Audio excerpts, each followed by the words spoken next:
Good evening. Whatever grey hour you find yourself in, perhaps you're curled beneath a soft blanket right now. Maybe the hum of your refrigerator is your only companion, gently whispering to you the sweet lullaby. You might have eaten a full meal today. Socks without holes. Congratulations.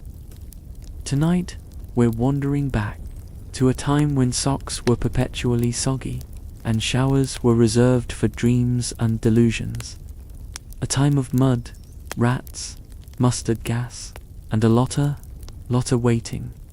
We're going back to the First World War. Specifically, the trenches. You know, those long, miserable scars dug into the earth, like open wounds filled with men, lice, and slow existential dread. It has 1916. The Great War, T. Testwell has. Well, the trenches are where you lived, and yet people endured. Somehow, against logic, decency, and the deeply human desire to not sleep next to decomposing horses. So now, settle in. Let your mind drip like rain off a rusted tin helmet. We're going to take a slow, squelching walk through the trenches of the Western Front. Not for the heroes or the strategies, just for the tired, cold souls who existed there. Because sometimes history isn't made, it's endured. And speaking of enduring, it begins, as most things in the trenches do, with mud. Not mud, as in a bit of a puddle on the garden path. No, this mud is eternal. It's less a substance and more a lifestyle. Imagine if pudding turned against you. If the earth beneath your feet whispered softly, "I will consume your boots and your will to live, and then your socks for dessert." That's trench mud. The trenches themselves are technically dugouts, though calling them that feels almost affectionate. These long furrows, carved into the French and Belgian countryside, were supposed to be temporary. You dig, shoot, win, go home at least. That was the theory when the war started. By 1916, the theory was as dead as the countless limbs poking awkwardly from the walls of these makeshift ditches. Let's picture it together. You're a British infantryman. Private, of course. You wake up if... Waking up is the right term for what happens when a rat walks across your face. Your home is a hole about 7 feet deep, 3 feet wide, and never ever dry. The floor is a soup of human footprints, old boots, bits of newspaper, some regrettable potatoes, and probably something alive. The walls drip constantly. But then you see the color and remember the guy from the next unit over took a bullet through the lung here last week. No one really mopped up. There's you, your wool uniform that now resembles something dug out of a Victorian-era compost heap, and your rifle. Welcome to another beautiful morning on the Western Front. And how's the weather? Unrelenting. If it's not raining, it's freezing. If it's not snowing, then something's probably on fire. The summer brings flies and the stench of everything. The winter brings trench foot, that charming condition where your feet swell up like boiled sausages and slowly rot inside your boots. Medics do their best by, which we mean they cut things off slowly. You don't only live in wet socks and mortal dread. Lots of them. There are the rat splump. They squeak with authority, like landlords, and enjoy stealing your rations directly from your lap. There are the lice, who live in your seams and leave behind a rash so constant, so familiar that it starts to feel like a kind of intimacy, a little itchy hug every moment of your waking life. And then there are your fellow soldiers, men from Sheffield and Glasgow and Kent, most of them no older than 20. You pass the time by complaining, smoking, whatever you can find, writing bitter little letters to people who haven't yet forgotten the smell of soap, and singing songs, long, weary parodies of nursery rhymes and popular tunes. Everyone pretending they're fine? No one is.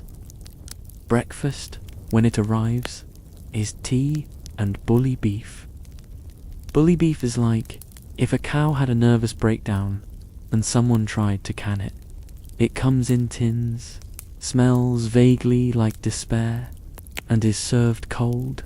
Sometimes there's hardtack, to a biscuit so hard it could double as a blunt weapon. Your teeth hurt just thinking about it. That's fine. Your teeth hurt anyway. Sometimes you're allowed a break. Not to go home, of course. Don't be ridiculous. But to march back a few miles to a less suicidal ditch, where you might find a dry pair of socks and the illusion of privacy. Maybe a chaplain will mutter something. Maybe you'll find a newspaper 3 weeks old. It'll say, "The war is going well." It always says that. Then you come back to the front, to the same faces. You wait to be ordered over the top, to climb out of your trench into no man's land and walked towards the enemy. Sometimes you make it, most times you don't. But that's tomorrow's problem. Tonight, you pull your greatcoat a little tighter. You light a cigarette with a match that barely burns. The stars are out, and somewhere, in the dark, a rat is chewing on your last bit, and that, dear listener, was just getting up in the trenches. So you've woken up in your moist foxhole of a bed, having shared a restless half-sleep, one decaying boot, and the persistent feeling that your feet have begun to ferment. You've already scratched at your lice bites. Well, it's time for breakfast. The army, ever generous, has provided you with rations. That's what they call them. A clever little euphemism like calling a horse carcass transported protein. The British staple. It comes in a tin. It's hard to describe the flavor exactly, because it's not really flavor, it's more like an aftertaste of metal and guilt.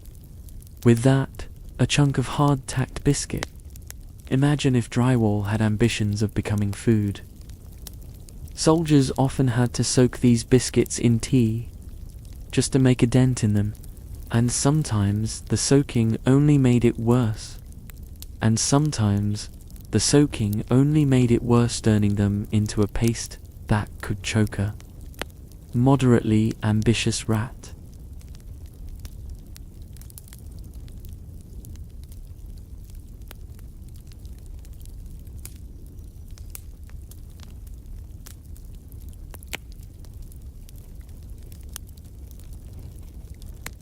Still, it was warm, and in a world where the sky frequently tries to kill you, and the earth is actively devouring your shoes, a warm drink feels like a gift from whatever disgruntled deity still remembered you existed. But food was not consistent. It depended on the supply lines, and the supply lines depended on things like whether artillery, bombardments, and whether or not Private Jenkins accidentally dropped an entire crate of biscuits into a flooded trench again. Sometimes you'd get jam. It wasn't good, but it was different. The kind of difference that made a man weep with joy. Despite the surrounding scent of rotting flesh and moldy uniforms, you learned to make do. You boiled whatever you could. Beans, occasionally a turnip. Sometimes, if you were very lucky, someone had acquired a chicken. It wasn't clear where it came from. No one asked. You just ate. Because even something that might technically have been a crow, if it was warm and had bones, was considered Christmas. Hygiene was ... theoretical. Every so often, a bath day would be declared. This usually involved a tin tub and water that had already washed at least 6 other men, 2 socks, and probably a dead rat. You stripped down behind a tent flap or a bit of tarp and tried to scrub the grime off your body with a rag that felt like it had cleaned chimneys in a previous life. The soap was sand-colored and smelled faintly of coal. You got 2 swipes under each armpit before the sergeant yelled that time was up and someone else had to use the bucket. And don't even ask about latrines. There was a designated trench for that, usually just a pit with a plank over it. You balanced the enemy artillery in the distance. Many men developed a lifelong inability to go to the toilet without nervously checking the horizon. Your clothes, well, they never really dried. Your uniform, a heavy woolen thing designed in a fit of bureaucratic optimism, was now so crusted with dirt and body fluids that it had taken on a personality. Your greatcoat smelled like old dogs and trench gas. The buttons were mostly gone. One of your socks had been replaced by rags. The other was just ... Now let's talk about Trenchfoot. That tender little horror that lurks in the dark like a boot-bound plague. It begins, innocently enough, with a tingling, then the swelling, then your feet turn white, the toes curl. Eventually, you might be carried off on a stretcher, your boot left behind, filled with the parts of you that didn't want to come. Medics did what they could. They were the quiet saints of the trenches, armed with bandages, carbolic acid, and haunted eyes. They wiped things off and gave morphine when they had it, mostly, and then there was gas. Mustard gas, chlorine, gas gentle.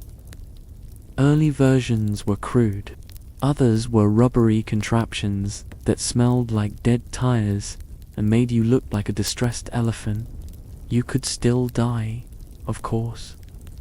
Your lungs could fill with fluid, but at least you tried. The irony was that the mud and cold those petty, everyday miseries killed more than the bullets or the bombs. Disease was constant. Respiratory infections. One moment, you're complaining about the cold, and the next, you're curled over in a ditch, praying for a medic who isn't already waist-deep in someone else's intestines.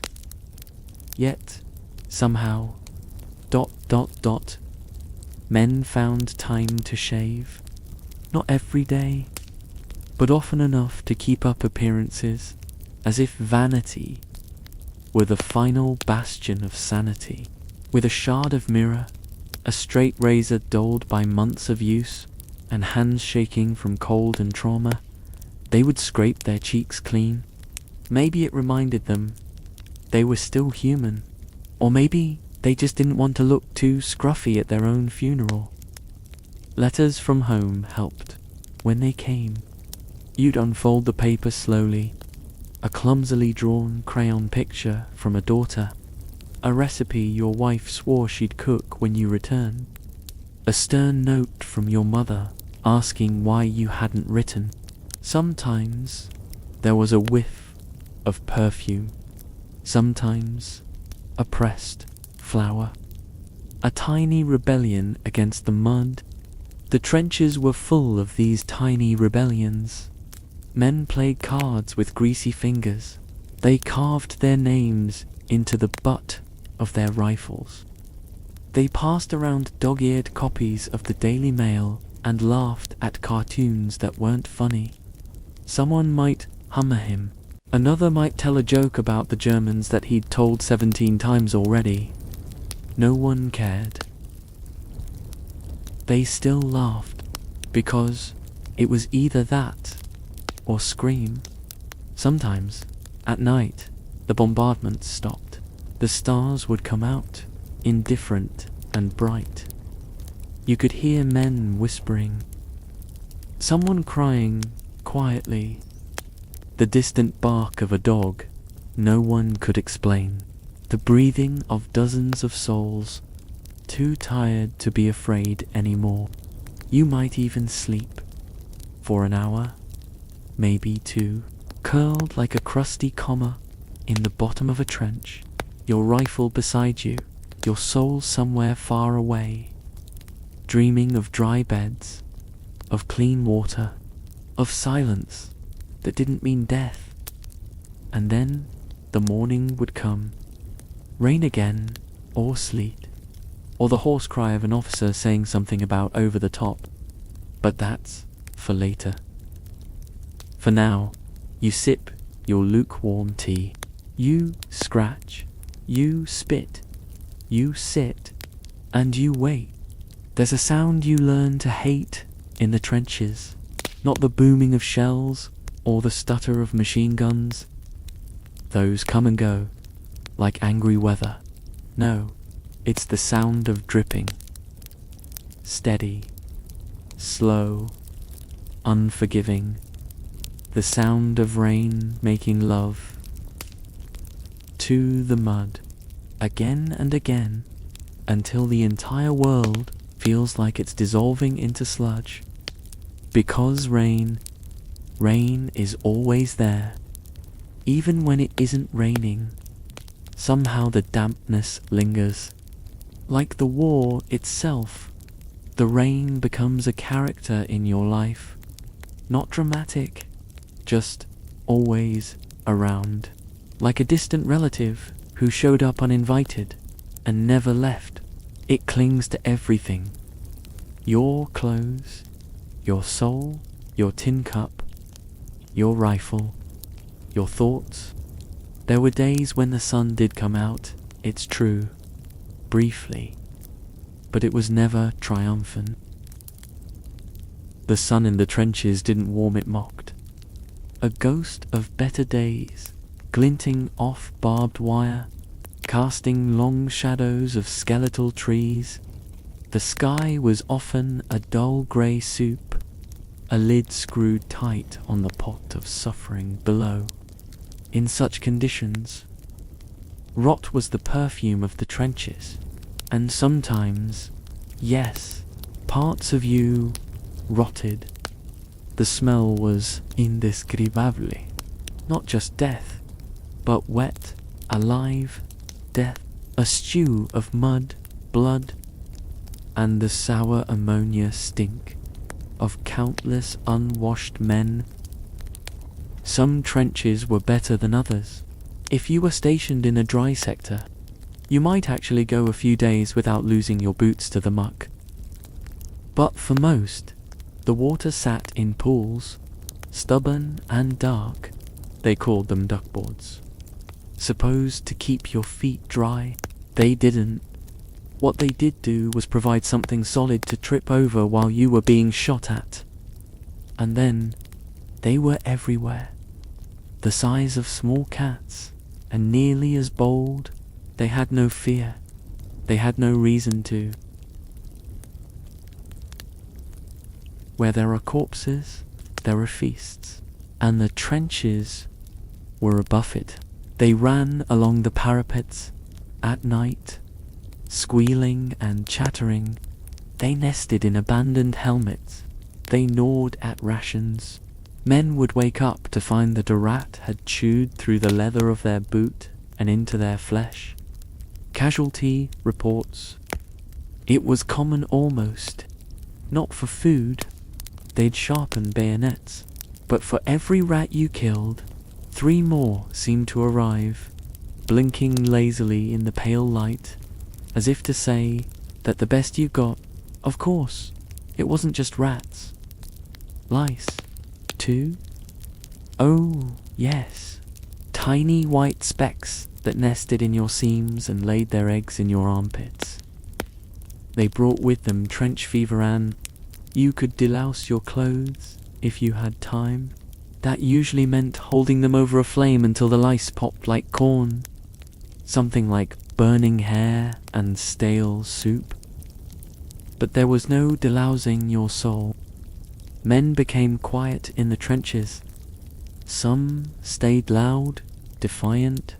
The endless noise, the waiting, the cold, the wet it, dulled everything. Your thoughts started to feel like heavy stones rolling around in your skull. Time itself became a mockery. A minute might stretch for eternity if you were waiting for a shell to land, and yet whole days vanished like smoke. You'd blink, and it was Thursday. You measured time by shifts. On sentry duty, by meals, the week after the gas attack, right before Davis went over the top and didn't come back. Sleep was rare, and usually interrupted. By rats, by screaming. Dreams were ... not gentle. When men did sleep, they slept hard, like stones dropped into a pit. Sometimes you'd wake up and it took a full minute to remember where you were. Sometimes you'd forget you were even alive. The officers had dugouts, often reinforced with timber, a little deeper than the men's shelters. They might have a small stove, maybe even a curtain, but the men leaned to a bit of corrugated iron. Mail call was sacred. A letter from home could light a man's eyes in a way no sun ever could. Mothers, sweethearts, brothers, employers, all writing from a world that hadn't collapsed into trench mud and barbed wire. Sometimes there were photos, smiling faces, a dog. It reminded you there was a place where the ground wasn't trying to eat you. And yet, for all the misery, they bent, certainly. They curled like paper left in the rain. They shared their last cigarette. They carved strange faces into the sandbags and gave them names like Sergeant Mudgett. They sat quietly, knees to their chests. Sometimes, when the wind was right, you could hear the enemy, not shouting, but talking, laughing, singing. The Germans had their own trenches, after all, not so different, a bit tidier, maybe better sausages, but still, the same mud, the same rain. Sometimes, during unofficial ceasefires, men on both sides would yell jokes across no man's land, even throw tins of food. There was a Christmas once, you might have heard about it, 1914, men came out of their trenches, sang hymns in different languages.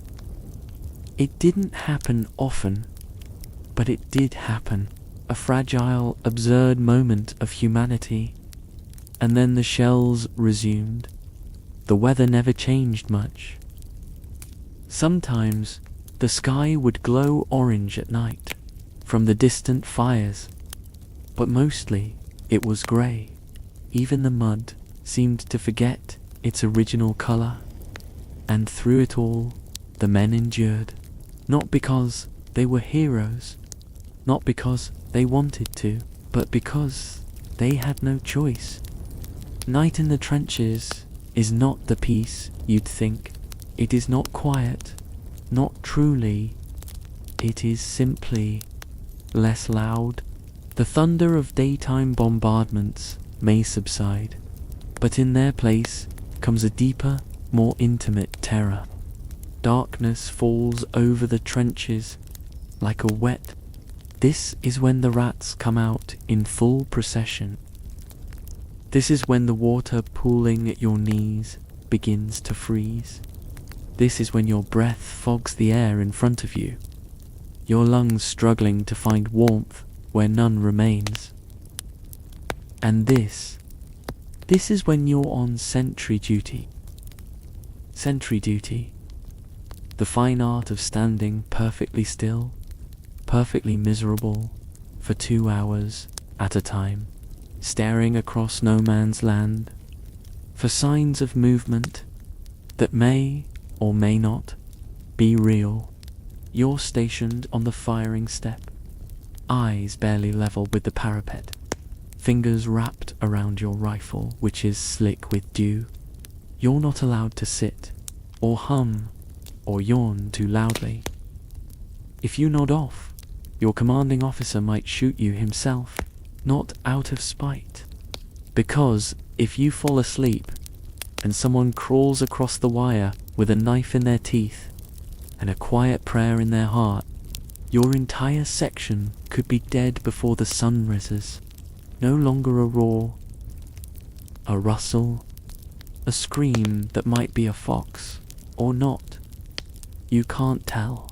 You try to light a cigarette to pass the time, but the match flares too brightly, and you curse yourself for being a fool. You think of home. You wonder what day it is.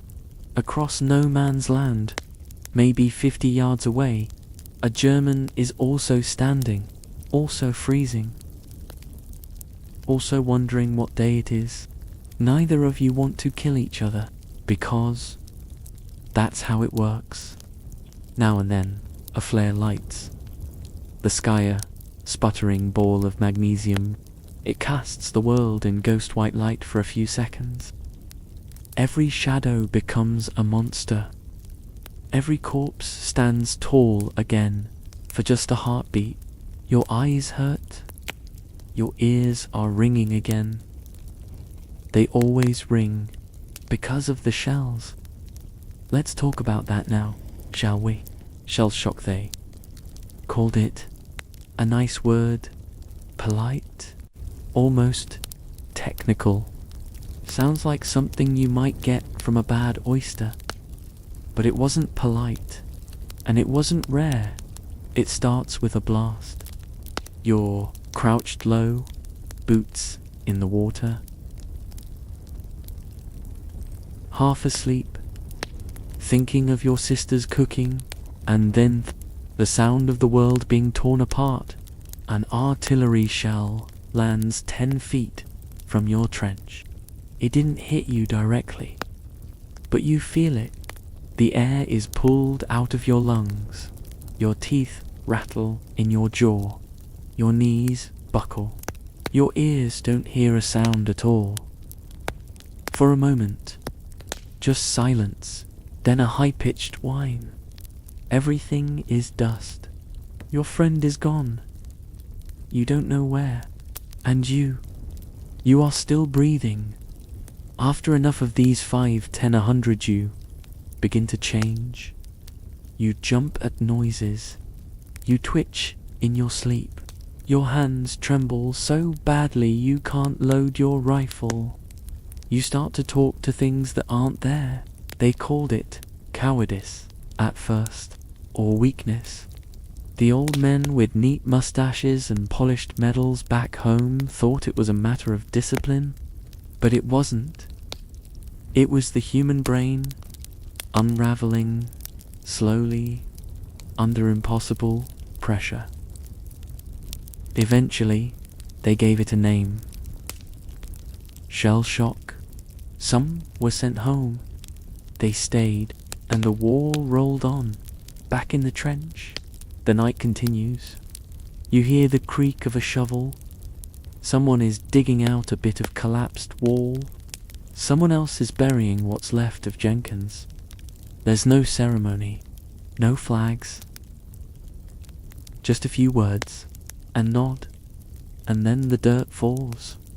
And still, you wait. Waiting is its own kind of torment. Every day is the same, yet every moment is unpredictable. The quiet ones are the worst, because that's when your thoughts creep in. You think about who you were before the war. You try to remember your mother's voice. You recall the way the sunlight looked on the street outside the pub on Sundays. You remember the taste of roast beef, the feel of warm socks, the sound of a clock ticking on a clean wall. Things that now seem like part of someone else's life. Sometimes you write. You don't mention the mud or the rats. You lie. You say you're safe. You say you'll be home by Christmas, even if you know it isn't true. Especially then. Time in the trenches is not linear. It is cyclical, like breathing through wet cloth, getting shelled, getting up, cleaning your rifle, swatting at lice, lighting a match with shaking hands. The worst are the hours before dawn. The quietest, when you think, maybe I'll live today, and then immediately, because breakfast is coming, if you're lucky, and maybe a biscuit that doesn't shatter a tooth, and maybe, just maybe, the rats will leave you alone for 5 blessed minutes. And that's the day. Another one, done. And tomorrow, we'll see. The long, soggy legend of Sergeant Alfred Harry Patch, the last Tommy born in 1898, when Queen Victoria was still blinking disapprovingly at people through heavy curtains.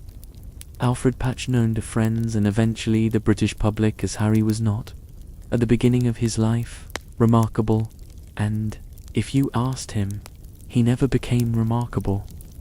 He was a plumber, a decent one, a man of quiet habits and steady shoes. And yet, Harry Patch would become the last surviving combat soldier of World War I, the final witness to hell with mud walls. He didn't want to go to war. That's the thing they don't write in the textbooks. You hear about patriotism and valor, but you don't hear about the stomach aches, the sleepless nights, the sense of something unnatural pulling you away from the quiet rhythm of civilian life. When Harry was called up in 1916, he was 18 years old, barely out of school, barely into shaving. And where did they send him? To France, of course. Always France, that endless strip of nightmare-turned soil, where the war had sunk in its claws and refused to let go. Harry joined the Duke of Cornwall's Light Infantry, and was promptly introduced to a universe of discomfort and confusion. Like most new arrivals, he didn't quite believe it at first. The sound of shells that seemed to pass through your chest and rearrange your organs. You see, Harry didn't go over the top until 1917. They gave him a Lewis gun and a sense of purpose, both heavy, one jammed constantly, the other well. Harry was part of the Battle of Passchendaele, the one they write about in tones usually reserved for biblical plagues and very bad weather. It was also known, fittingly, as the Third Battle of Ypres. Launched in July 1917 and dragging its half-drowned participants through rain, artillery. It wasn't lines on a map. It wasn't medals. It was friends disappearing beside you. It was crying without tears because your body didn't have any moisture left. It was trying to carry a wounded comrade and realizing his insides were no longer entirely inside. At Passchendaele, It rained more days than it didn't. The battlefield, already churned up by shellfire, became a bog.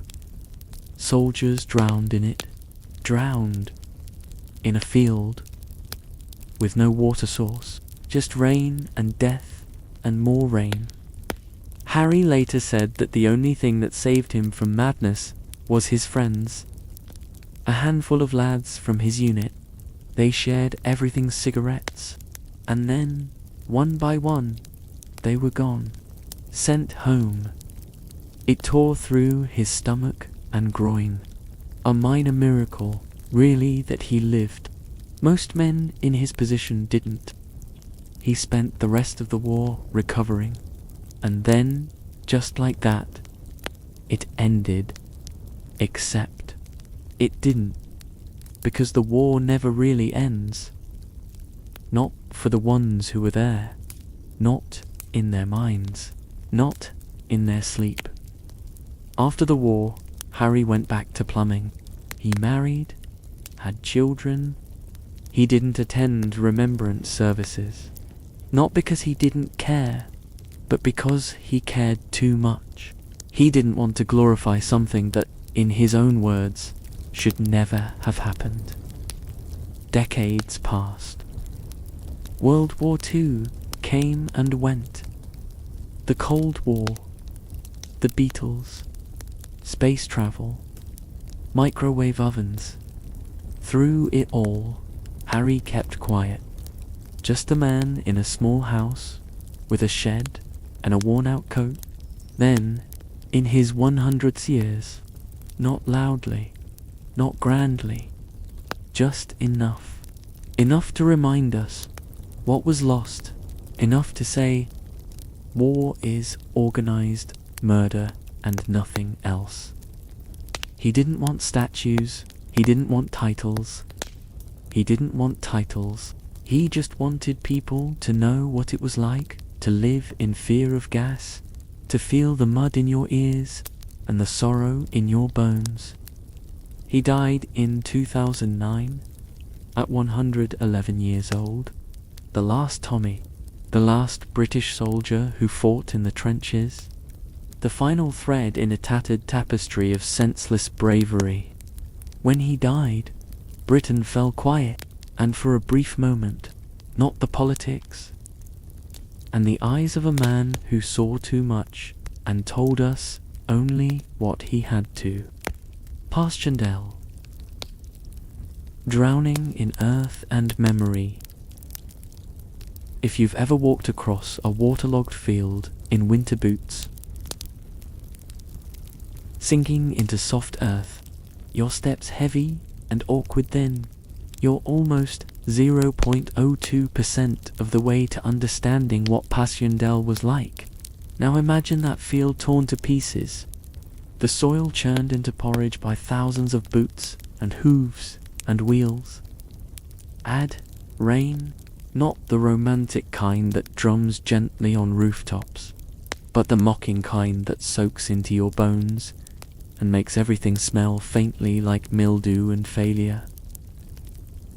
Add corpses, add shell craters the size of swimming pools, some filled with dark water and pieces of uniform. Then fill it with men, thousands of them. Welcome, we're sorry. There are no towels. The Third Battle of Ypres, which culminated in the grim crawl toward the village of Paschin, was not supposed to be this way.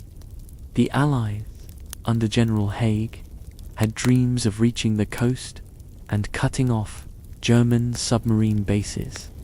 But the dream, like many dreams during the war, was swiftly eaten by reality. And reality was mud. July 31st, 1917. The offensive began. The shelling was constant. The Germans had fortified every inch of ground, and the Allied guns responded by flattening everything, including the few remaining roads and drains. Nature, as always. And then it rained. The ground became a thick soup of clay, manure, blood, and rain. Men drowned in it. That's the part people don't always believe. A soldier would step into a crater and never come out, sucked into the earth like an unwanted thought. Gone, just like that. Harry Patch was there for the latter part of it. He arrived in September. By then, the battlefield was less a place and more a warning. His unit advanced slowly through shell holes, past bloated horses, and what remained of other units. They carried their wounded. Sometimes they buried them. Or no shovel. You didn't march at Passchendaele, 1 foot at a time, as if the earth was asking for payment in effort. And the Germans were not idle. They'd mapped out the terrain. Gas, too, was a constant threat. The sweet, garlic-reeking sting of mustard gas could kill in minutes or leave you blind, blistered. The gas hung low over the ground, clinging to the moisture. There was nowhere to run. The only escape was to stand very still, like an unhappy statue, and hope the wind changed. Harry's job was to operate the Lewis gun. It weighed about 28 pounds, not counting ammunition. Imagine carrying a wet metal radiator across a swamp. And then imagine shooting it while being shot at, in a rainstorm, while someone screams beside you. Now imagine doing that for weeks. He was hit by shrapnel from a shell burst. He later recalled a moment just before the impact where he looked at one of his closest friends. They made eye contact. Nothing was said, just gone. Harry collapsed. Half conscious, he was pulled from the mud by stretcher bearers, who, in another cruel irony, had one of the most dangerous jobs in the war. They had no weapons, no protection, just stretchers and prayer. They dragged him over boards and through pits of mud that sucked at their boots with every step. It took hours. He spent the next 6 months in hospital. He would never return to the front. But Passchendaele didn't care. It kept going. The offensive finally succeeded in November. The village was captured. Nearly 500,000 on both sides. That's 500,000 human lives. And then, months later, much of it was lost again. Harry never called it a victory. He didn't even call it a battle. To him, it was a mistake that no one admitted. He watched men sink into earth, never to be recovered. He listened to the moans of the wounded. You couldn't go to them, so you listened. Years later, when asked what he remembered most, Harry didn't speak about tactics or uniforms or generals. He spoke about a look, a glance, the eyes of his friend, that brief flicker of awareness before the shell came. That, he said, was war. He lived with it for over 90 years, not in nightmares, just in the slow realization that the world had moved on, while pieces of him remained in Belgium, in the dark. When he visited the battlefield in his 100s, but Harry didn't need it. He walked slowly, stopped in a field, looked out, said nothing for a long time. Then he whispered, "The reluctant memory." Harry Patch becomes history. Harry didn't ask to become a symbol. Symbols are things we carve out of people when the real details are too uncomfortable, too muddy, too alive. But history, ever greedy, found him anyway. After the war, he didn't march in parades, didn't polish his medals, didn't sit in pubs, reminiscing with other veterans. He got on with it. Plumbing, marriage, sons, a quiet life with work boots and Sunday roasts. He didn't even speak about the war, not to his family, not two strangers, like a sealed box in the attic. Slowly, like frost in the late 1990s, as the years piled up and the survivors vanished one by one, people began to realize soon there would be no one left. No more veterans, no more first-hand accounts, just books, films, interpretations. And so they looked for the last voices. Harry Patch was one of them. He was over 100 years old when he first began to speak publicly about the war. His voice was soft, not out of weakness, but out of reluctance. He didn't dramatize, he didn't embellish, he just told the truth quietly. He spoke at schools, at museums, on television. He became known as the last Tommy. I'm not a hero. The heroes are the ones who never came back. And yet, people listened, but because he didn't, they died at Passchendaele. And for Harry, the date never faded. He could still see, still feel the warm splash of shrapnel, still remember how the world went too quiet, too fast. He described the trenches. When people asked about bravery, he scoffed. Bravery is just not having a choice. And perhaps most controversially of all, he spoke of forgiveness.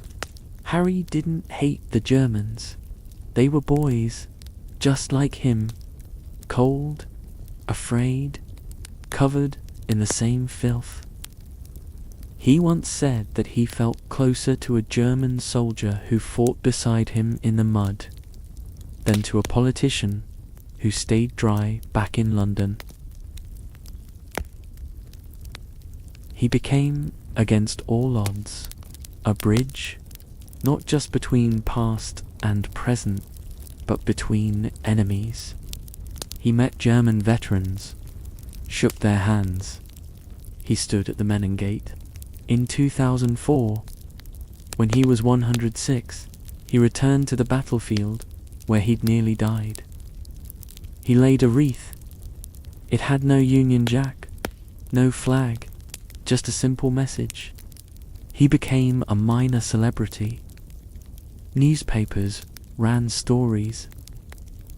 The BBC followed him around, gently, like a cat trying not to disturb a sleeping old man. A rock band even wrote a song, Harry Patch. A strange, mournful lullaby filled with strings and echoes. He never asked for that because it kept the story alive when he turned 110. But he sent a letter. In it, he wrote, "Irrespective of the uniforms we wore, we were all victims." It's the kind of sentence that should be etched on every war memorial in the world. Harry died in July 2009. Peacefully. His funeral was held at Wells Cathedral. It was televised. Soldiers stood at attention. Bagpipes played. Mourners wept not. Just for Harry, but for everything he represented. The last living thread to a time of madness. A world where the rain fell on boys with rifles, and the earth swallowed them before they had the chance to be men. Several, actually, busts, plaques, a bridge, even a school. But he wouldn't have cared for any of that.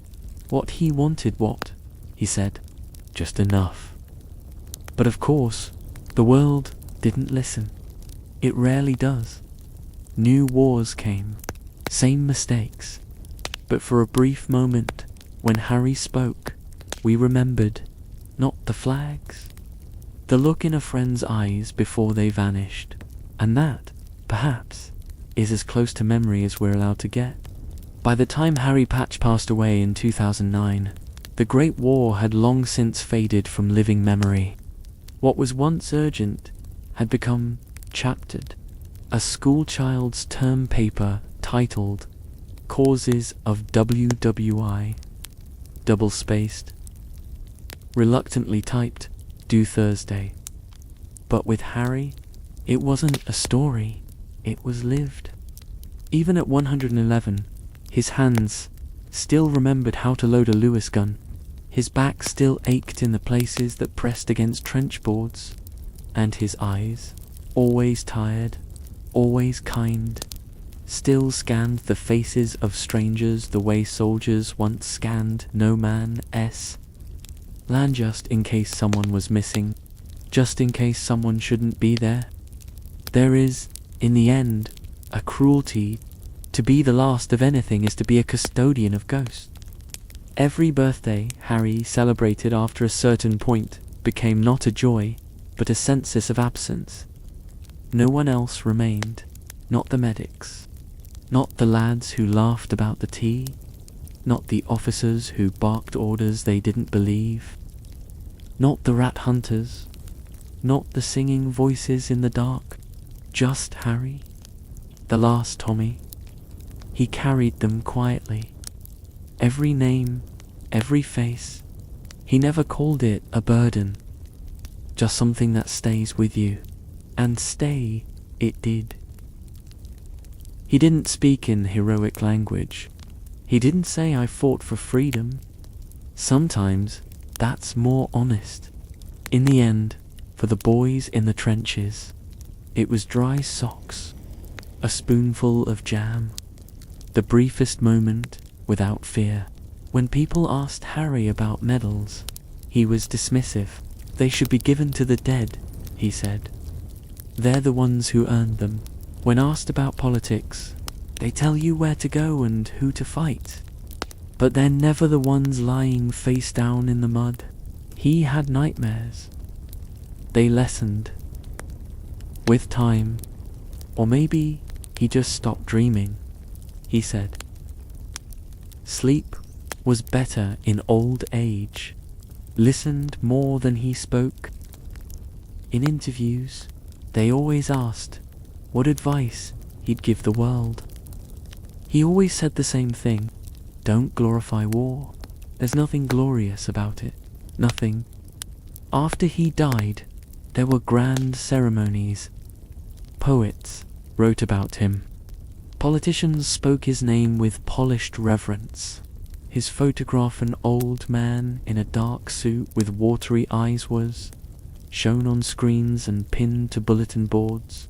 But Harry never wanted to be a symbol. He wanted to be forgotten properly, like the others. Still, we remember him, because we have to, because he was the final page in a volume of suffering.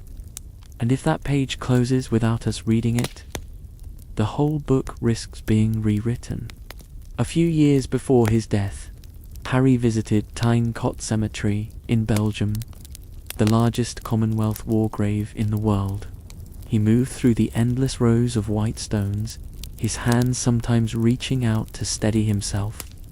The air was heavy with quiet, the kind of silence that smells faintly of moss and stone and secrets.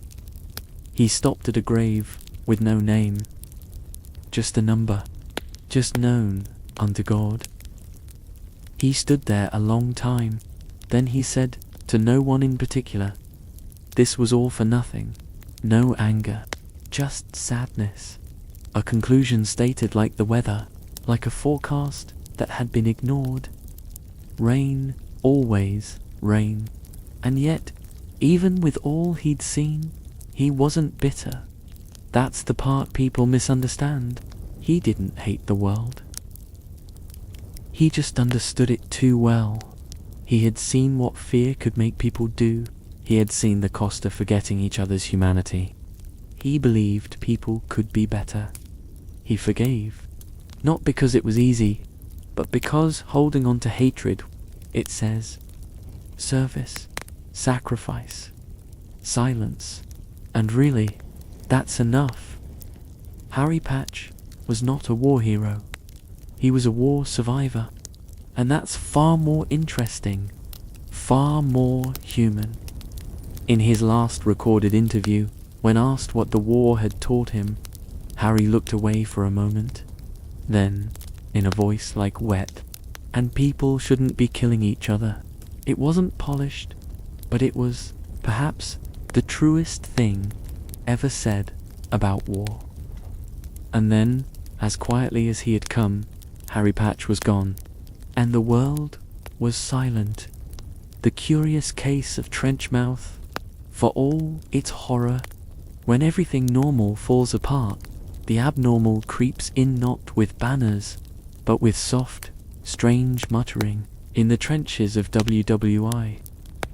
Let's begin with a mouthful, and yes, it's exactly as delightful as it sounds.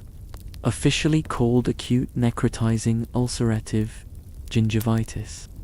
Trenchmouth was the perfect accessory for your standard trench soldier jest. Behind lice and perpetual emotional numbness, it began, usually, as a bit of soreness, perhaps a tingling when chewing yesterday's bully beef. Then, an odd taste, metallic, rotten, familiar.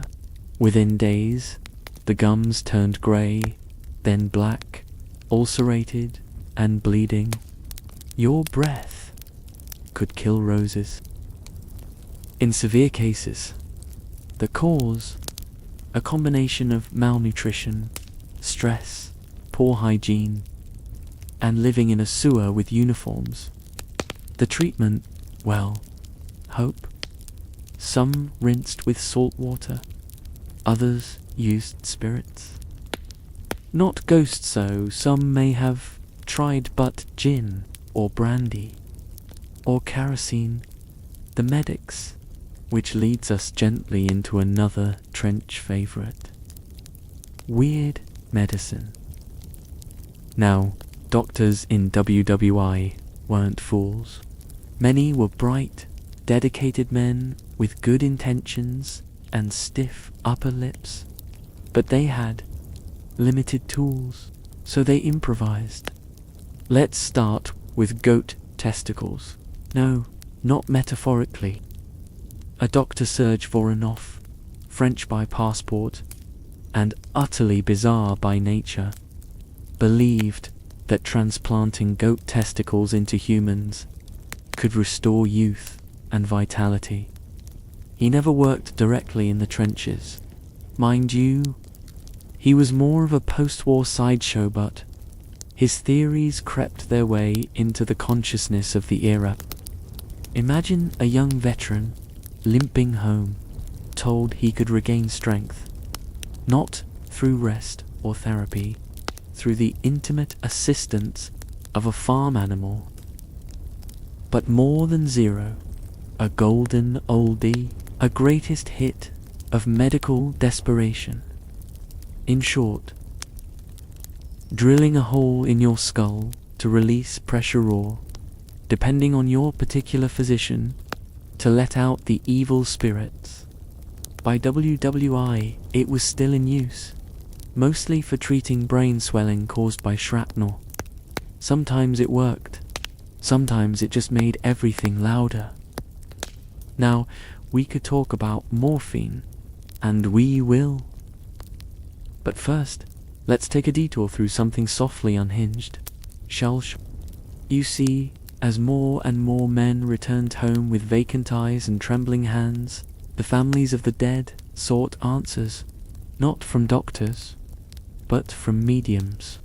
Grief, after all, is an open door, and people will walk through whatever promises peace became commonplace across Europe.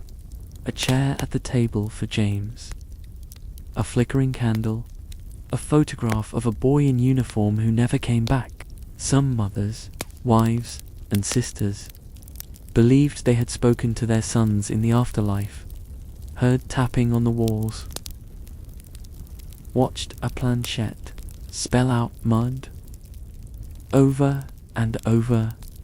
Even Arthur Conan Doyle, the creator of Sherlock Holmes, yes, he believed his own son, who died of influenza after the war, had spoken to him through a medium.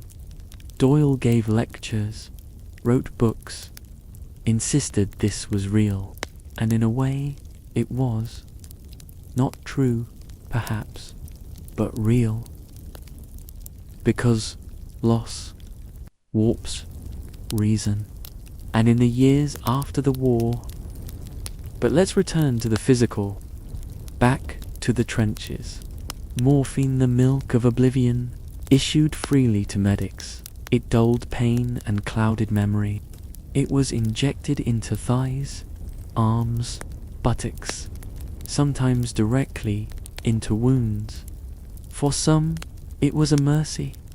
For others, a slippery slope into addiction. There were stories of men faking injuries just for another hit. Stories of field medics keeping syringes for themselves, locked in kits, like sinful relics. And if morphine wasn't available, or ether, or, in emergency cases, just cloth in your mouth and an orderly praying his hands wouldn't slip. The amputations, of course, were common.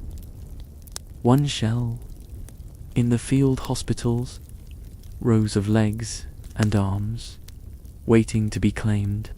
Some soldiers gave them names, others painted them. One Frenchman was known for wearing a carved wooden leg with a small compartment for his pipe. But not all the oddities were medical. Some were just cultural, like the practice of carrying talismans, stale biscuits wrapped in linen, a lucky sock from a dead comrade, a playing card tucked into a helmet. These weren't charms of power, just anchors, something that said, you're still you, and not just a number in a ledger. One soldier kept a note from his mother that read, simply, "Don't lose your manners." He died. The note survived. Superstition ran high. Some believed that sleeping too long on the right side would invite bullets. Others avoided certain words. The gods of war, it was believed, hated optimism. Between battles, between duties, between the seconds of silence that felt like lifetimes, men crafted.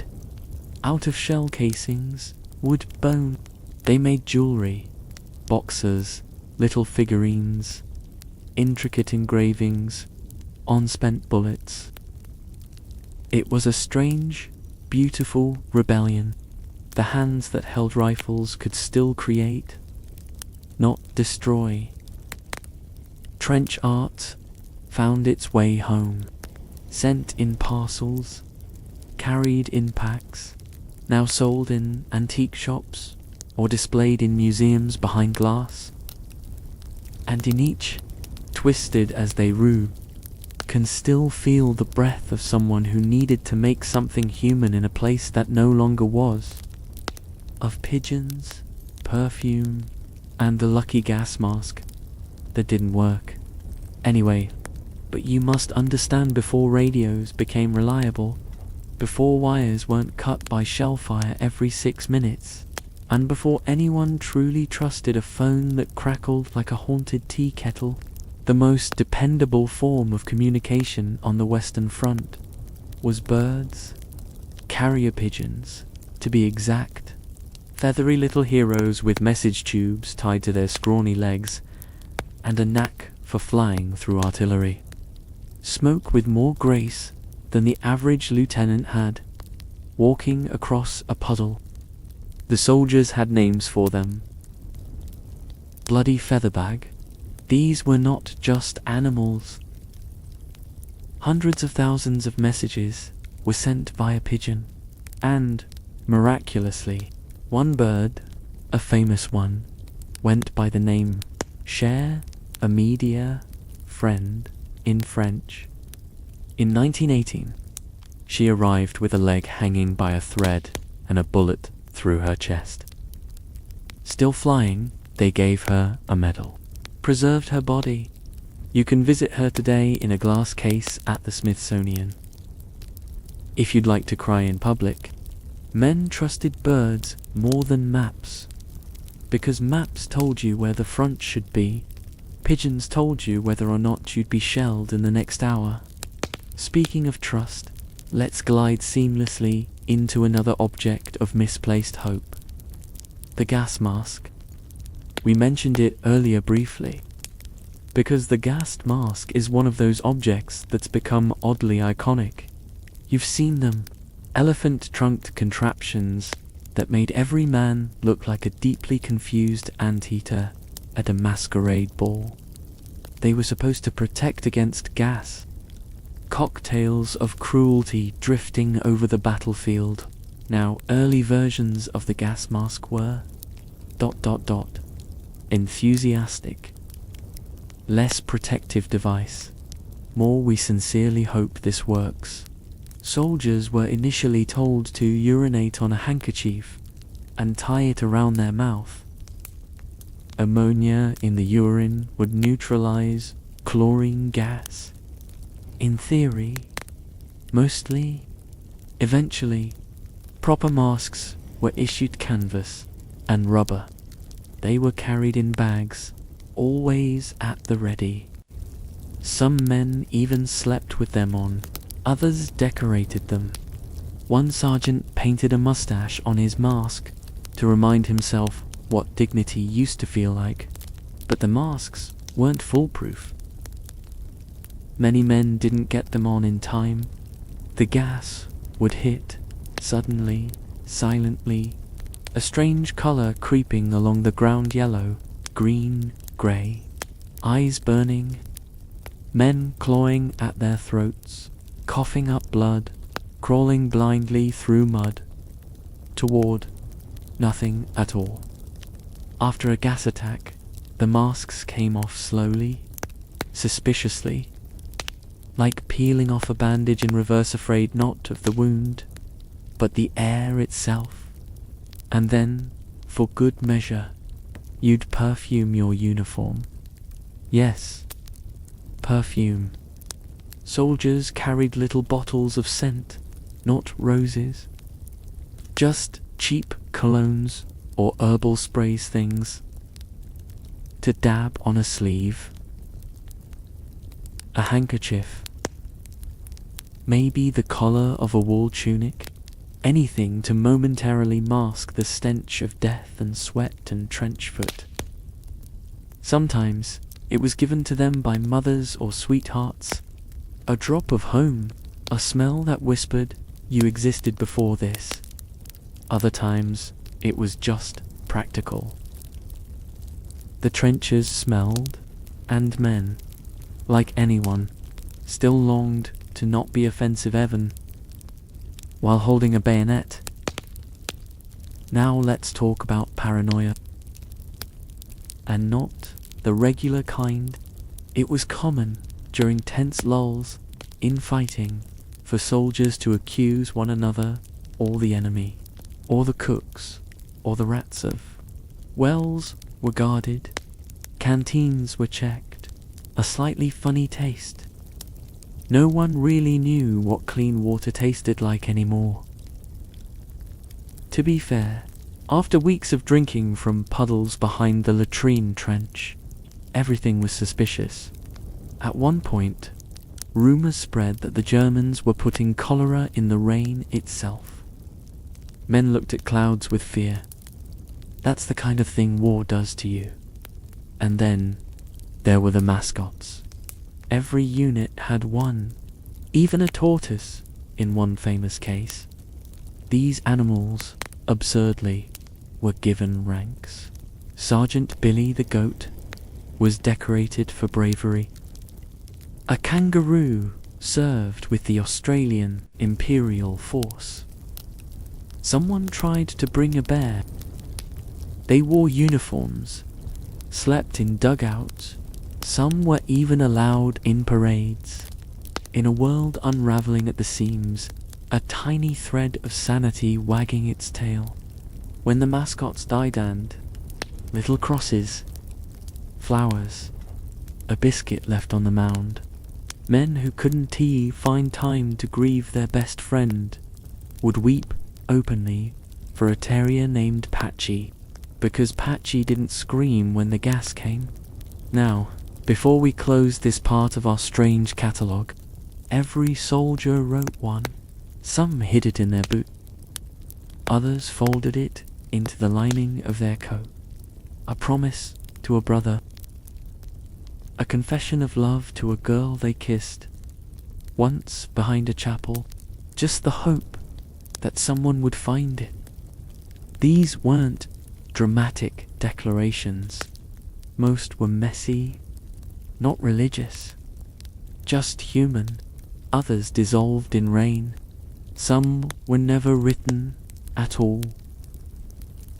Because there was no time, but when they did survive, they came home, banjo men, bad luck, and the sacred chicken nobody talked about by now.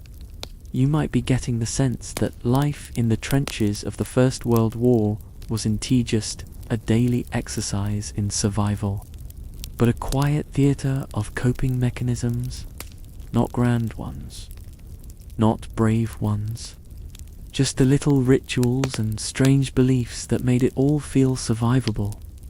One of the oddest. Take for instance, Private Stanley Krauser. A photo of his cousin's wedding. He believed that these 3 items kept him alive. And who could argue? He made it through Ypres and the Somme without a scratch. Until one bitter morning, his pouch was missing. Stolen, dropped, swallowed by the mud. No one ever knew. He didn't make it through the next day. His fellow soldiers buried him with the photograph. They couldn't find the rabbit's foot. One man carved a rabbit into the trench wall that night.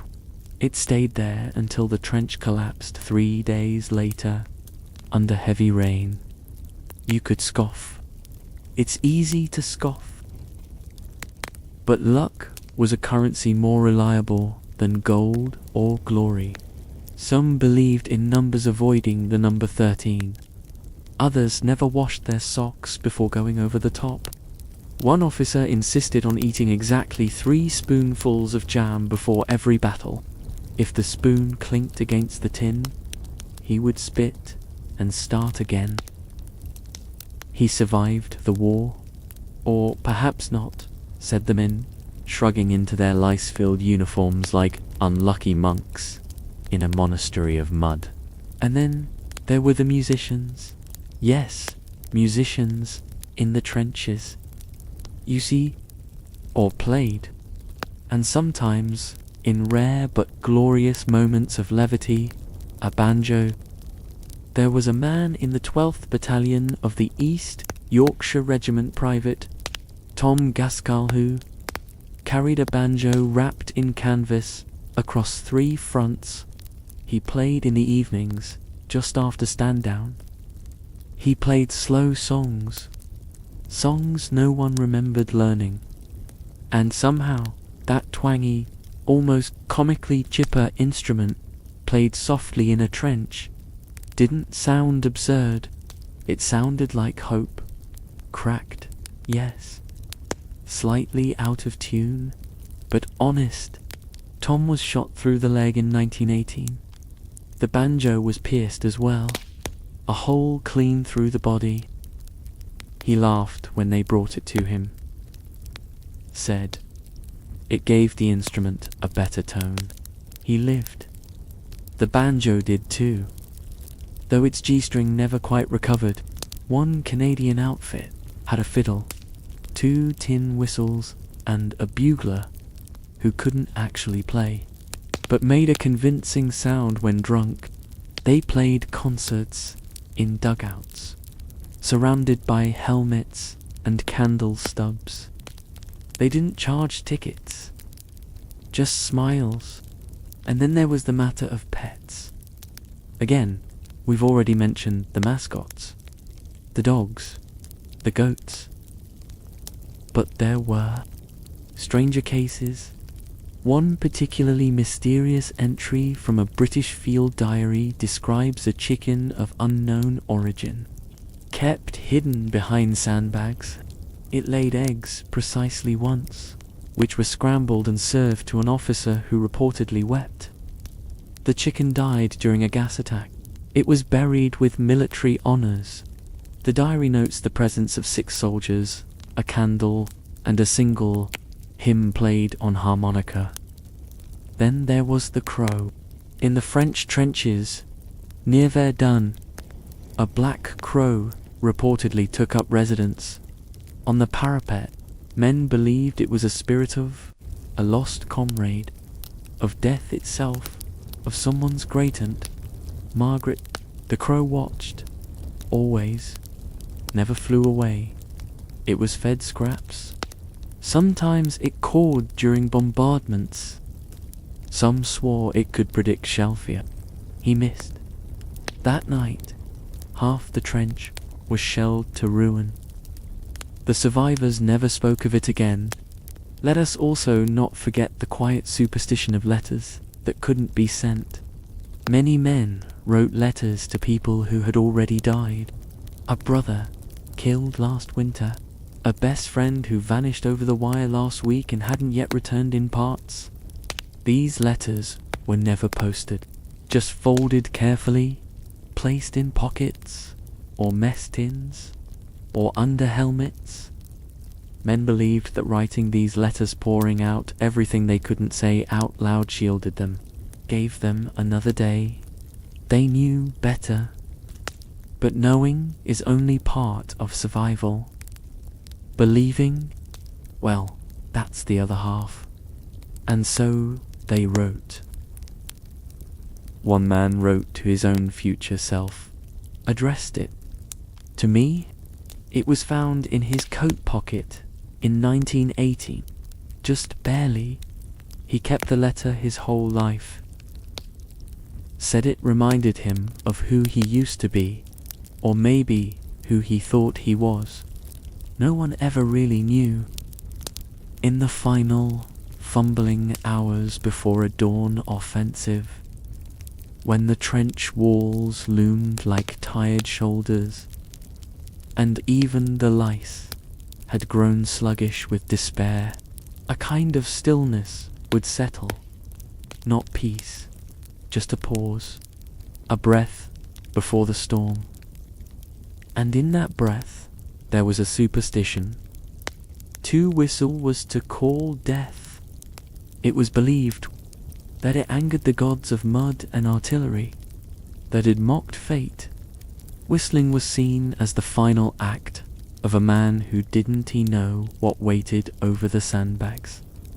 There were exceptions, of course. Some officers whistled intentionally, especially before going over the top. A signal, a shrill note that cut through fear and froze the gut. But among the rank and file, and downright cursed, one man, it is said, his entire dugout collapsed minutes later. He survived, but he never whistled again. He reportedly glared at birds. But that's the thing about war. The sillier something feels, the more sacred it probably was. Like the myth of barbed wire ghosts. It started in 1915. Whispers in the night, from soldiers who'd seen things hanging from the wire. Not bodies. You could see them clearly, limbs contorted, faces half swallowed by helmets, khaki cloth fluttering like prayer flags in the breeze. No, these were ... They looked like people, but not exactly. More like shadows caught in the wire. Figures that moved when the wind didn't. Some said they whispered. Others said they screamed, but no one else heard it. The Germans spoke of them to Statualdrationen, men who had died with no burial, no name, and nowhere to go. Their spirits tangled in the fence, caught between worlds.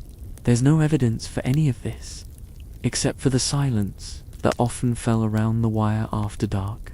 The way men avoided looking too long at certain spots. The way even officers lowered their voices as they walked past. And then there was the tale of the blessed socks of Saint Agnes. The church never recognized them, but that didn't stop the story from spreading among the Irish units stationed in Flanders. The legend goes that a young Irish nun Agnes, who may or may not have existed, knit 100 pairs of socks for soldiers during the winter of 1914. She used holy water, mixed with tears, and muttered a Hail Mary over every stitch. The socks, it was said, never wore out, never smelled. They were passed from man to man. A corporal from Cork wore a pair for 3 months straight. His feet stayed warm and dry, even during the frost. He survived 3 assaults and a gas attack. Claimed he'd have married the socks if he could. By 1916, any unusually dry or durable sock was said to be one of Agnes's. No proof, just hope in wool form.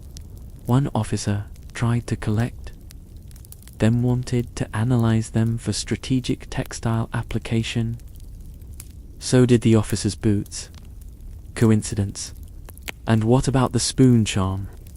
Soldiers often carried a spoon tucked into their tunic, not just for meals, though that was part of it, but it became more than that. It became a kind of amulet. The belief was simple. As long as you had your spoon, the practice was so widespread that when rations came late, you could hear entire companies tapping spoons against their helmets, like monks, with very poor rhythm. It was absurd, comforting, necessary, and now, one final absurdity. A whisper passed down among the royal fusiliers. The man who survived the sun because he was wearing women's undergarments. No one knows exactly how it began. Perhaps as a joke, a dare, a gift from a girlfriend, or a deeply strange aunt. But the man Private Frederick Fizzy Kempor, he claimed they were lucky, that the Germans' bullets couldn't penetrate Saturn, that he moved faster because of the breeze, that St. Joan of Arc spoke to him in dreams and told him to carry on, pet. Both times the bullets missed anything vital. He was gassed and survived. Shell-shocked. Of course, who wasn't? But when the war ended, kept the bloomers, framed them, died peacefully in 1964, age 70, when asked, in his final days, why he thought the bloomers worked, he just smiled and said, "It wasn't the pants. It was the story they made me believe." And perhaps that's the point. Not the socks, not the spoons, not the wire ghosts, or the whispering pigeons, or the chicken named Lieutenant, but the belief, the desperate, exhausted belief, that somewhere in all this filth and fire, something made sense, that if you just held your spoon, or kissed the photo, or touched the lucky pocket flap before the whistle blew, then maybe, just maybe, you'd get one more hour, one more biscuit, one more letter from home, and in the end, isn't that how we all survive? Officers, aristocrats, and the immaculate uniforms that never saw mud. While the average soldier was scraping mold off his bully beef with the edge of a spoon he hadn't tea-washed. Somewhere far behind, the lines sometimes hundreds of miles behind, a man sipping tea steeped to perfection, with his boots up on a polished trunk carved from tropical wood. This was the world of the elite during the Great War, a different planet entirely, one where the horrors of the Western Front were neatly converted into telegrams, maps, and brisk walks before breakfast. Let's start, naturally, with the officers. Not the lieutenants slogging through no man's land with a whistle in their mouth. They suffered too. We're talking about the higher officers, the ones who planned battles over dinner, who thought in terms of acceptable losses while stirring their pudding. These men lived in chateaus. That's not metaphor. Large, stately homes, seized or rented for the war effort, often filled with paintings of long-dead nobility, glaring at the war plans spread across the drawing room table. The wallpaper peeled with history, but the wine was still decent. The fireplaces were warm, and the cooksies. There were Batman Tunot, the caped ones. These were personal servants. A Batman shined boots, drew baths, laid out uniforms, and ensured that one's socks remained untroubled by lice. A Batman might also warm your shaving water, clean your revolver, and, if the mood struck, iron your Imagine that, having someone iron your underpants while your soldiers are lining up for their third case of trench foot. And then there was the messhouse in the officers' mess, a kind of private dining club for those with stars and stripes. Reportedly demanded fresh flowers at every meal. Another insisted on changing his shirt 3 times a day once. Before tea, once, after dinner, and once, presumably, just to remind the lice who was in charge. They weren't all monsters, of course. Some officers wept quietly after sending men into slaughter. Others visited the trenches, but most, they talked of advances and counter-offensives, as if discussing the movement of furniture. And still, they complained. About the weather, about the cheese, about the difficulty of finding decent cigars near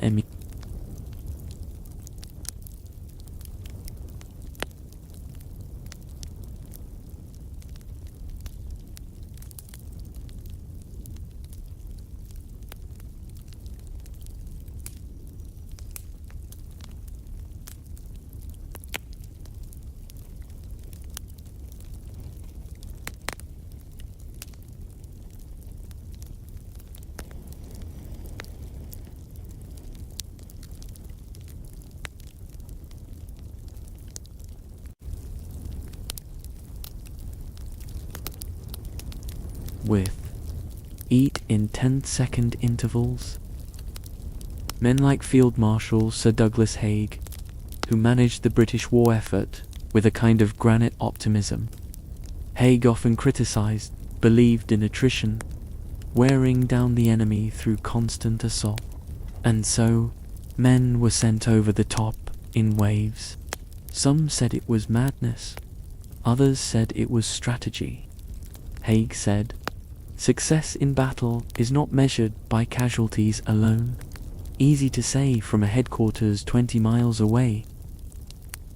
He kept a staff of aides, secretaries, cooks, drivers, he wrote in his diary. Took his tea at 4 p.m. sharp. Believed the cavalry would still matter, even in a war of wire and machine guns. When the tanks came, he considered them uncivilized. But, above even Haig, there were those untouched entirely by the grime of Warth aristocracy, kings, dukes, lords. They appeared on balconies, launched speeches, laid wreaths. Occasionally, one of their sons would enlist, usually as officers, usually kept well behind the line. Their daughters nursed the wounded in hospitals far from the front, wearing crisp uniforms and expressions of distant concern.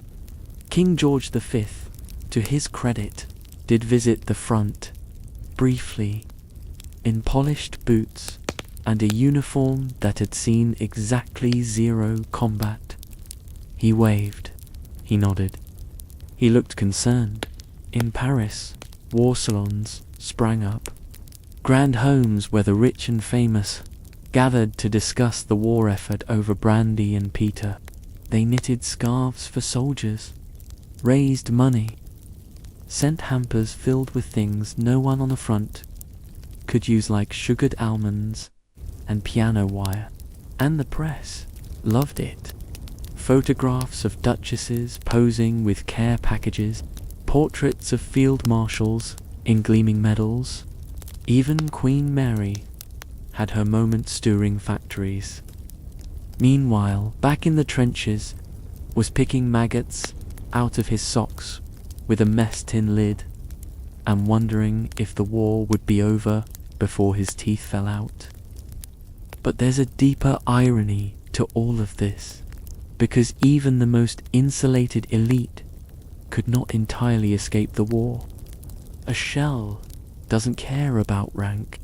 Gas drifts toward generals, the same way it drifts toward private.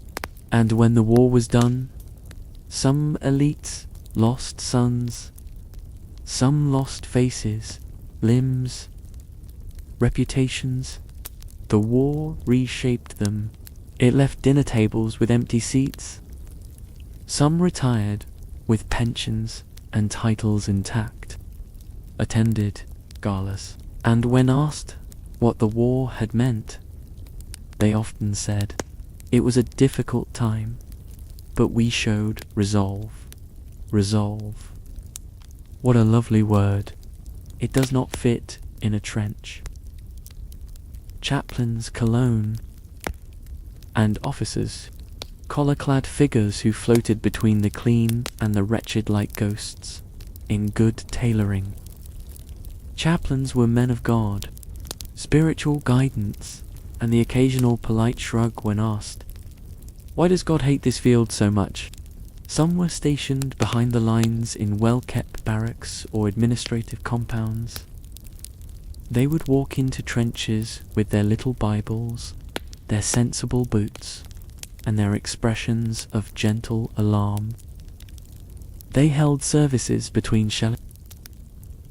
They offered last rites over puddles of what used to be people. They kept lists of names. They wrote letters home to mothers who would never again see a clean envelope without flinching. But not all chaplains were so involved. Some preferred the cleaner end of the war-tented hospitals. The dugouts with wood-burning stoves. They served tea, gave sermons about sacrifice. One was reported to have hosted a Bible study on the nature of courage while standing next to an untouched cheese platter. Still, for all the awkwardness, many soldiers appreciated them, if only because a chaplainess arrival meant someone cared enough to send a man with warm hands and a tin cross into the mud. Meanwhile, further behind the lines, things could get peculiar. Some officers, particularly those from more prestigious regiments, were issued small glass bottles of cologne or toilet water as part of their optional field kits. Not always, not officially, and certainly not in the same army-wide distribution as, say, bullets, but enough that stories trickled down to the enlisted men. "Smells like roses while we're dying in soup," one soldier muttered, watching his commanding officer dab a few drops of sandalwood on his collar before inspection. To be fair, these officers weren't necessarily pampered fools. Some simply couldn't handle the stench, and who could blame them? The scent of the trenches was not subtle.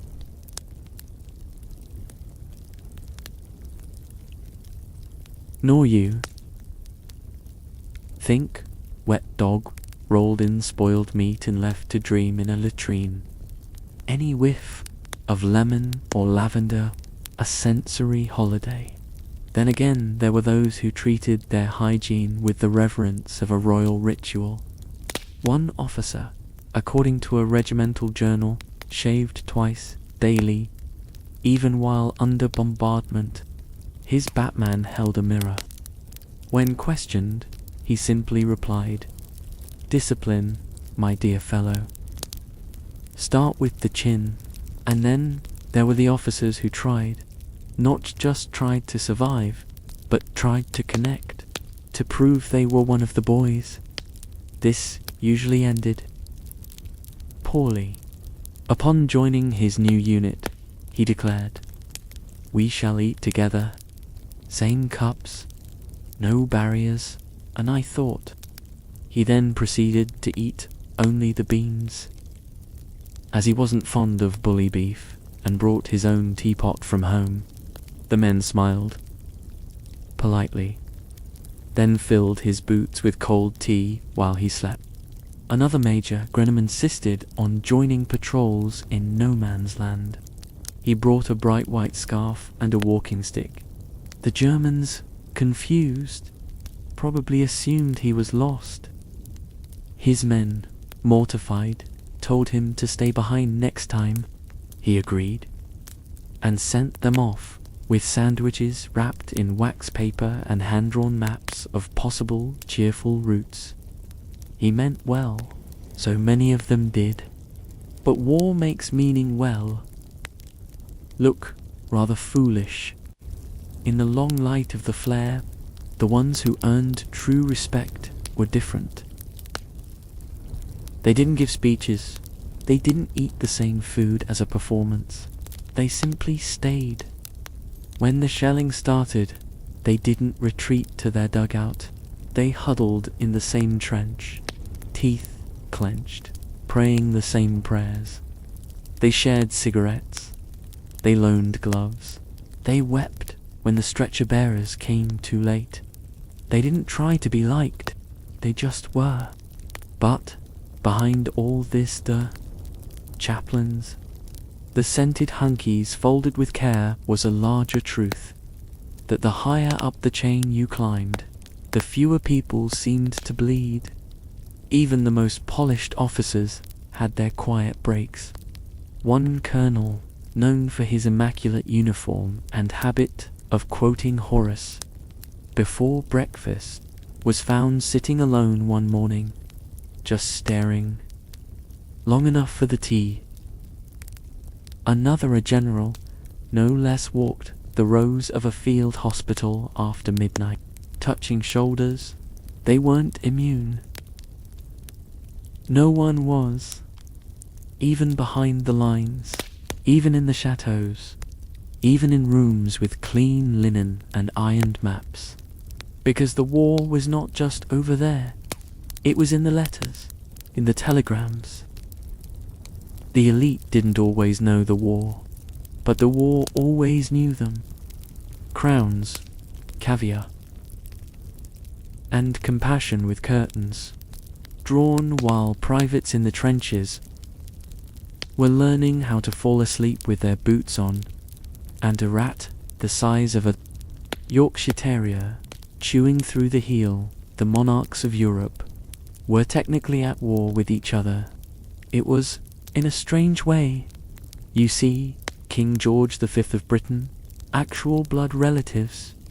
They shared vacations, attended each other's weddings, compared moustaches, and then, by the great and terrible machinery of diplomacy and blunders and pride, they found themselves lobbing shells at each other's nations, while occasionally referencing each other by first names and letters. It's as though three brothers had a disagreement over lawn care and responded by setting the neighborhood on fire. Let's begin. King George V stiff that being aloof during a war was bad optics. So he did what monarchs do best. Toured things. He visited the front lines, carefully, briefly, accompanied by generals, a doctor, a photographer, and several very nervous guards. He shook hands with wounded men, complimented their discipline, and looked solemn in exactly the right lighting. Then he left, The boots he wore were immediately cleaned and preserved. He sent Christmas cards to soldiers, a noble gesture, especially considering that the soldiers were sharing puddles with lice and the aforementioned trenched chicken. The cards had a photograph of the royal family and a brief message of encouragement. Others kept them in their breast pockets, not because they admired the king just. She organized care packages, helped with war hospitals, designed the Princess Mary gift box, a brass tin filled with treats like tobacco, sweets, and writing paper. Every soldier was supposed to receive one for Christmas in 1914. A lovely idea. In practice, the logistics were chaotic. Some soldiers got theirs in the spring. A few received them after they'd already died. The tins were placed next to their graves.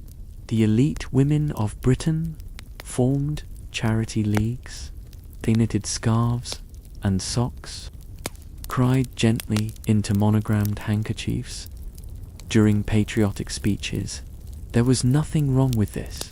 Most meant well, but it did create the surreal image of a duchess seated on a floral settee, discussing the finer points of trauma care while nibbling a lavender biscuit. France, of course, was on fire, and yet, even there, the aristocracy found its moments. The grand old salons of Paris once, the same chandeliers. The French First Lady received glowing praise for her ability to comfort wounded soldiers while never once wrinkling her gloves. Even Russia. Tsarina Alexandra insisted on turning parts of the Winter Palace into a hospital. She and her daughters, with Red Cross sashes and that eerie calm that only comes from centuries of absolute power. They tended to wounded officers, mostly hand-picked, clean, respectful. None of them saw a trench, but they touched gauze, poured tea, listened to pain.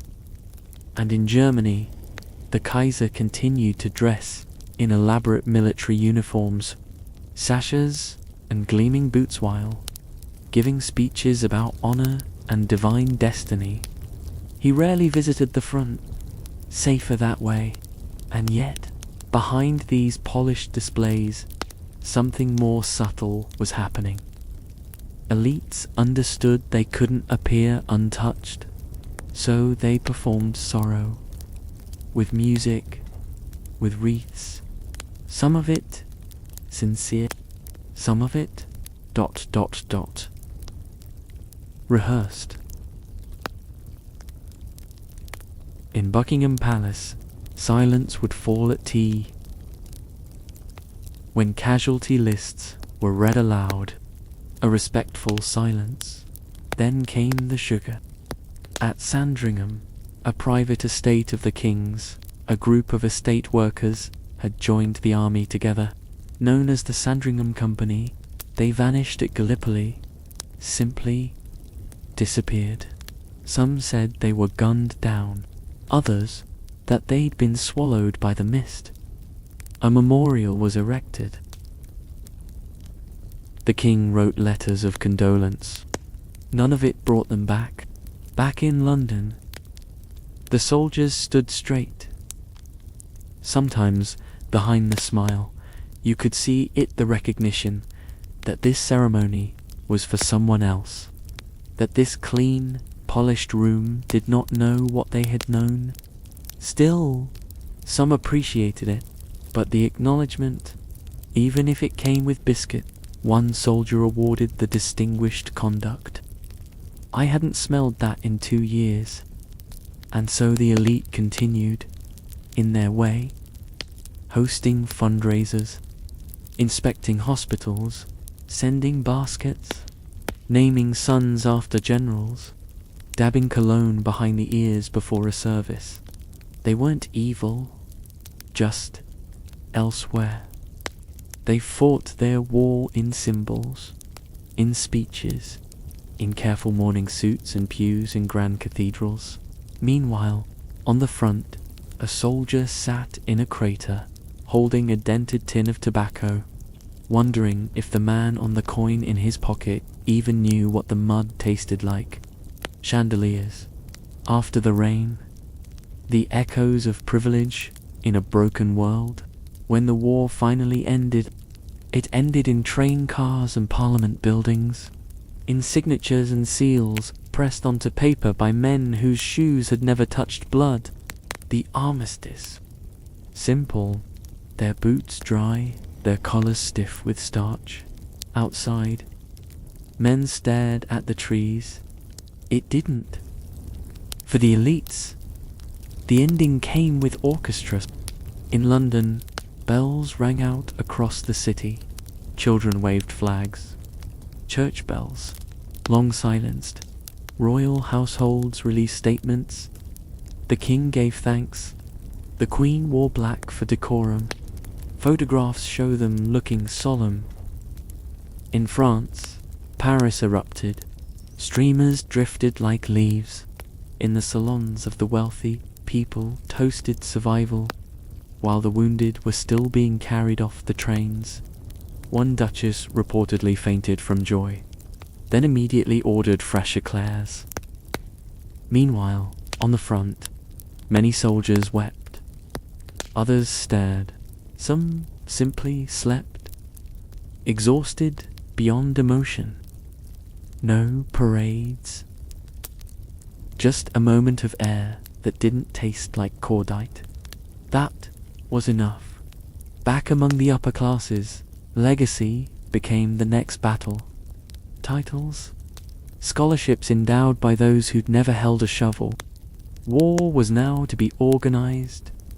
They funded cenotaphs, empty tombs for soldiers with no name.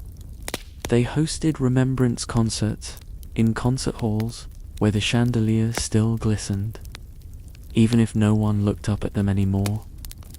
They commissioned paintings, published memoirs with forewords written by people who never heard the sound of a shell landing nearby. In drawing rooms, there were discussions of how the war changed everything. Changed who? Exactly. The poor had lost limbs. The working class had lost generations. The middle class had lost futures. But the aristocracy, they lost face. And that, for them, was devastating. Society had shifted. People no longer trusted top hats or family crests. After all, who promised honor and delivered mud? Some noble families crumbled. The world had modernized, while they were sipping brandy and reading casualty reports by candlelight. Others adapted, rebranded, became public servants or patrons of post-war recovery. They joined the League of Nations, hosted symposiums, funded charities, wrote checks, and in some cases wrote histories, because the elite, as always, had control over the narrative. They decided which battles were glorious, which men were remembered, and which were folded quietly into long lists. Meanwhile, the survivors of the men who had seen the mud, who had buried friends and whistled into the dark, returned home to cities they didn't recognize. Factories, tenements, farms, half-flooded, families that didn't know what to say. They walked past statues of generals cast in bronze. They read headlines about bravery. They stood in silence on Armistice Day, wearing old boots and threadbare coats, and they watched with something between amusement and sadness as carriages rolled past with flags draped over their windows. War, they understood, is remembered differently depending on where you stood. In a trench, a speech, a photograph framed in gold, and after the war, the palaces were still standing, the trenches, but they remembered, in every medal pinned tightly to a clean lapel. And so we come to now, echoes in the fog, and the sound of distant thunder. It's 2025, or something close, and the world, on the surface, seems tidy. You have thermostats that listen to your voice, pillows that remember the shape of your neck. You have socks that are dry, soft, elastic, and rarely shared with rodents. And yet, because you may not taste gas in the wind, the little routines, the shapes of fear, the weight of waiting, look closely. You sit in a metal box on wheels, stalled in traffic, checking a glowing rectangle for news of distant violence. You scroll past headlines. Conflict escalates, tensions rise, losses mount, and then, reflexively, you swipe to something easier. A dog video, a breakfast photo, something clean. Soldiers did the same, not with phones, but with eyes. Avert, distract. You can't stare at mud forever without becoming part of it. Even now, we carry trench rituals in strange forms. We have go bags, emergency kits, canned food stashed in cupboards. But because somewhere, faintly, we drink coffee in the morning like it's a ritual, not a beverage, a kind of civilian reveille. Caffeine in place of courage. You sip, you sigh, you prepare to go over the top, into traffic. You write emails, the way they wrote letters, trying to sound composed, casual, unbothered. Hope you're well, just checking in, still alive. You fall asleep to the hum of machines. Back then, it was the distant rattle of artillery. Now it's HVC units and podcasts about unspeakable things narrated in soft voices. But it's not just mood, it's structure. The war, industrialized, it taught us to measure life in shifts, units, outputs. We still do. You clock in. You count down to Friday as though it were the armistice. Rows of names, serial numbers, forms. You stand in line at a pharmacy and think of ration books. You fill out online surveys and remember vaguely that once men filled casualty reports by candlelight. There is also the matter of disconnection. In 1916, they called it the silence from home. Now, we have instant messages and still, somehow, feel alone. More connected, less known. A man in a trench wrote, "I have not spoken to someone I love in 43 days. A man in a cafe now says, "No one texts me back." And both ache in the same place. Then there is the myth of progress. Back then, it was tanks, gas, the Maxim gun, men said. Surely, this is the war to end all wars. They thought technology had made war unthinkable. We say similar things now about drones, about AI, about the absurdity of nation-states still arguing over imaginary lines in the sand. And yet, we build, we prepare, we budget for defense. We think, surely not again, and yet we rehearse. Even the language echo, collateral damage, strategic casualty. You could place those phrases in a trench diary and no one would blink, because war did not die in 1918. It went underground, rebranded, became more efficient, and somehow more invisible. But the trench, never left us.